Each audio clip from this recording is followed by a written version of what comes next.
Okangela bisoye Jambo succès jambe Okangela bisoye Okangela bisoye Okangela bisoye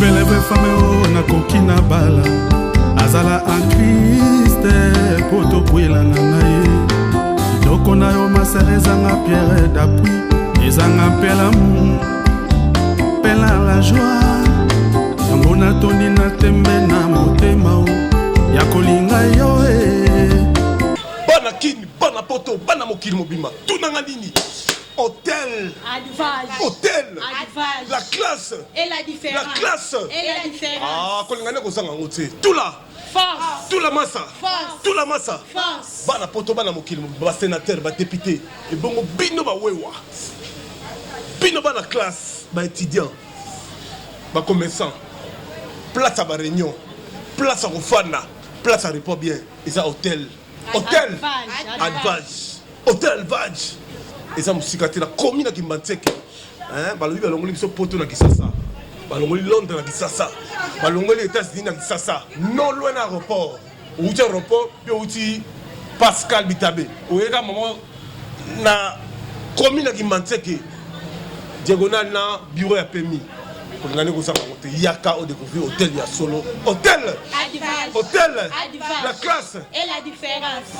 dimanche maboke olia kitoko na moins cher bien moins cher secret moins cher place à repos kolala ba chambre jolie ah pang Bampangi na mono aba Congo, bampangi abandundu, beno kuisa kumona.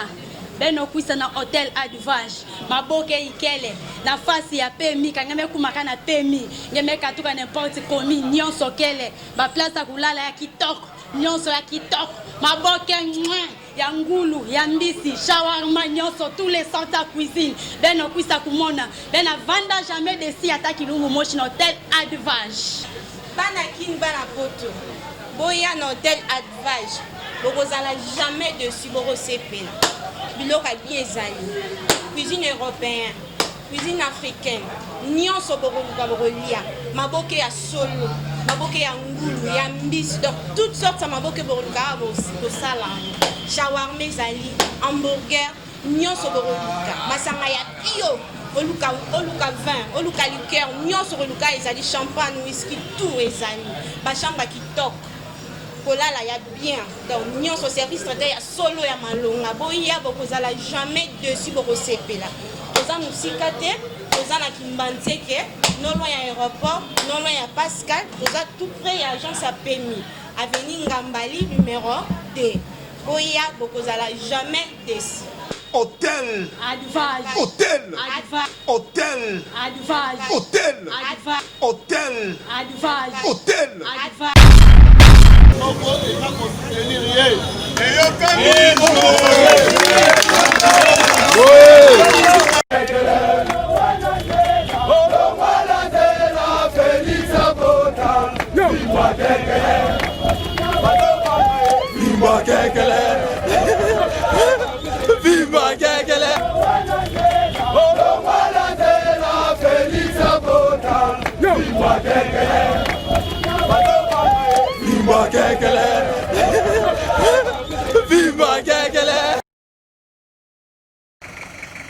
Ils n'ont pas attendu 48 heures avant de se montrer dans le costume d'officiel. Au lendemain de leur installation au perchoir, le désormais membre du bureau provisoire de l'Assemblée nationale sont allés présenter leur rapport d'activité au président de la République, Félix-Antoine Tshisekedi. Avec un air détendu, Les mots d'accueil du garant du bon fonctionnement des institutions sont très rassurants. Bonjour, monsieur le rapporteur. J'ai vu déjà votre communiqué. Serein et conscient de la responsabilité qui est la sienne, le bureau d'âge de la Chambre basse du Parlement a transmis au chef de l'État les assurances d'une meilleure gestion de l'organe législatif. Le calme est revenu à l'Assemblée nationale depuis hier et nous en sommes très contents. Et nous sommes venus remercier le chef de l'État pour le calme, pour la sécurité et pour tout ce qui a été fait hier par les honorables députés. Et il faudrait qu'en tant que père de la nation, qu'il en soit pleinement informé. La suite des événements, c'est l'examen en plénière dès ce jeudi de la pétition signée contre le bureau Mabunda. Un communiqué a été envoyé à chaque député pour que demain, chacun, en tant que responsable, qu'il vienne participer à la séance plénière qui sera consacrée à l'examen des pétitions. La pétition est un acte réglementaire prévu dans le règlement intérieur de l'Assemblée nationale. Donc, il n'y a rien d'extraordinaire. Et nous allons, nous, au niveau de notre bureau, appliquer cela conformément au règlement intérieur de l'Assemblée nationale. Bon, si par malheur les bureaux venaient à tomber, les mêmes députés vont pourvoir aux vacances. Ils vont installer notre bureau qu'ils vont élire. Vous êtes en train d'écrire une page glorieuse de l'histoire de notre pays et vos noms y seront associés définitivement, a dit Félix-Antoine Tshisekedi à ses hôtes au bout d'une quarantaine de minutes des discussions dans une ambiance très détendue. La décision du président de la République, qui est Félix-Antoine Tshisekedi, issue des conclusions et des consultations pour la mise en place d'une union sacrée de la nation, commence à produire des effets sur le terrain. L'adhésion à cette vision axée sur une nouvelle conception de la gouvernance basée sur les résultats, dans l'intérêt supérieur de la nation, tel qu'il a présenté le chef de l'État. Quelques leaders politiques l'ont comprise et ont décidé de quitter le FCC. Des publications à travers les réseaux sociaux le confirment bien. Jean-Claude Baïndé, grand notable de l'Équateur, est l'un parmi ces politiques. Son porte-parole, Rabi Koulambe, écrit « Les partis politiques ADH, Alliance des démocrates humanistes de l'honorable Jean-Claude Baïndé, quitte officiellement le FCC et porte son appui à l'union sacrée du chef de l'État. Désormais, les députés provinciaux et nationaux du parti ADH soutiendront les activités du président de la République, décision prise après moult réflexions autour des intérêts de la population. Un autre leader du Grand Équateur, Jean-Lucien Boussa, lui aussi vient de quitter le bateau FCC. Dans une publication, Jean-Lucien Boussa et la CODE adhèrent aux réformes politiques annoncées par Tshisekedi. Loin d'être terminé, François Roubota, autorité morale de l'RDP, quitte le FCC avec ses 12 députés nationaux et adhère à l'union sacrée prônée par le chef de l'État Félix-Antoine Tshisekedi Tshilombo. Au Kasaï central, on annonce les retraits ou la démission du coordonnateur provincial du FCC. Le professeur Mazarin Fouamba Katende annonce dans un communiqué signé ce lundi 7 décembre sa démission de la coordination provinciale du FCC et appelle toutes les personnalités de la province à adhérer à l'union sacrée pour la nation prônée par Félix Tshisekedi. Il a ainsi déclaré: je décrète la dissolution de la coordination provinciale du FCC et j'annonce aussi ma démission de la coordination, écrit Mazarin Fouamba. Devant tous ces retraits, il ne reste qu'une conclusion. Le vin est tiré, il faut le boire. C'est le conseil des observateurs avertis aux dirigeants du Front commun.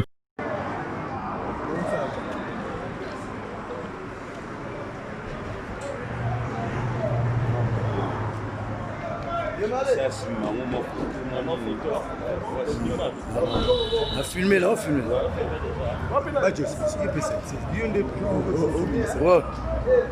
Badjo va remettre toi en honte. La clé, ça. La clé. Clé, quand tu appelles ça, Badjo. Roi, fatigue, béton. Le baki, réalisation dans mon yango. Badjo. Lisse. Songambeli. Il vit vraiment.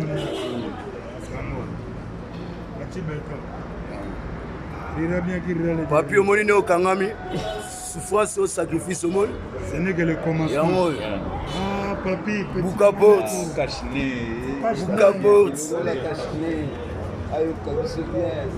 Papi, ici n'a pas rien. Déjà spiritualité, comprendre. Il ira bien, il ira bien. Ok. Bientôt. Baza babo mate. Babo mate neni.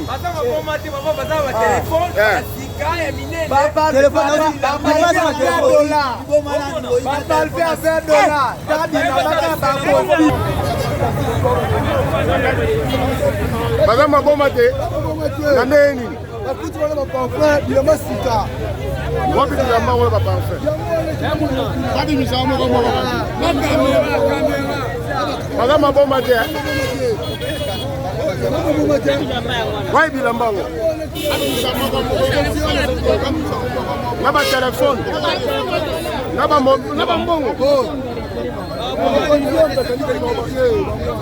Naka ngo.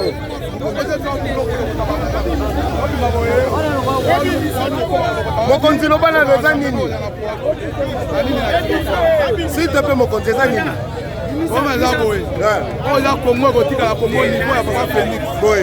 Et puis là moi tu vas voir ma rebelle va pas na katra. Na on a la personne la prophète. Na ko ba Congo lo bango. Ça ko ma na kilo pa de ko ya kisa bango. Ko ya ba ma ko na ba ta ma. Ba ya ba ta ma.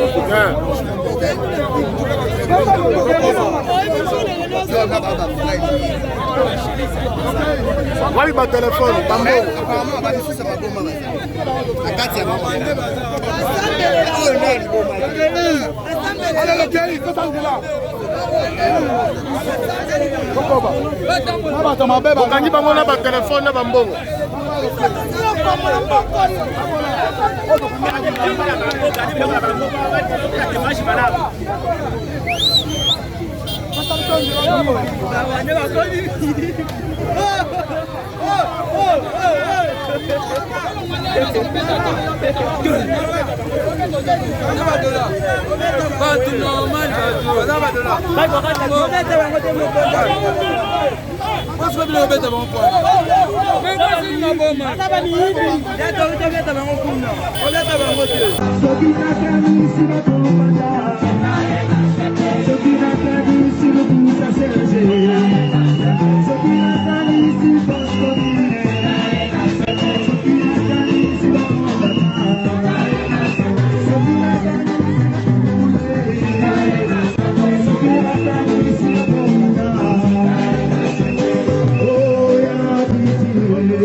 Le peuple d'abord.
Je bénis toutes les églises, les corps du Christ.